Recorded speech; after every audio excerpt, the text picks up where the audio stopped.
तो हेलो लोगोफोर बरायबाय बड जब इनफो अफिशियल यूट्यूब चेनेलाव दा फाइनाली मोजां आपडेट लाना फैदों बेनो जाबाय डीजीपीआ आपडेट होबाय जे रि एग्जाम जानायनि चान्स गैला होननानै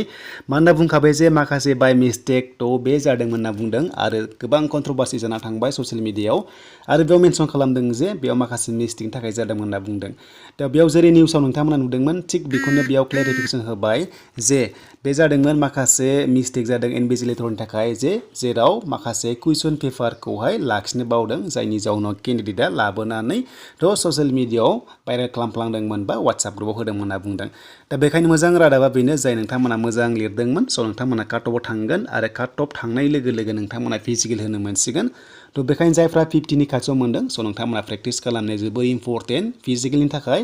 दा आसा खालामो लोगोफोर थ' नोंथांमोना जाहाथे मोजां होनो हायो पिएचडिखौहाय दा काटअफ माला फैगोन होनोब्ला स' काटअफआ थाबैनो ओंखारसिगोन दा बेबायदि जाथाय जानायाव बारा गोबाव थाया थ' नोंथांमोननि काटअफआ थाबैनो फैगोन बेखायनो जोङो नेक्स्टआव नोंथांमोननो मोनसे काटअफ दिन्थिगोन जाय काटअफआव थांथावना स' नोंथांमोना प्रेक्टिसखौ खालामनो हासिगोन दा जायफ्रा बे आपडेटखौ नायनो गोसो दङ अब्ला नोंथांमोना फेसबुक पेजाव थांनानै डीजीपी आसाम पुलिसाव नायबानो जाबाय बेयाव गासैबो क्लेरिफिकेसन होबाय निउसाव जेरै होदोंमोन जे स' नोंथांमोना बेबादि बेयावनो मोननाय जासिगोन दा लोगोफोर बेखिनियानोसैमोन लेटेस्ट आपडेट आसाम पुलिसनिफ्राय क्लेरिफिकेसन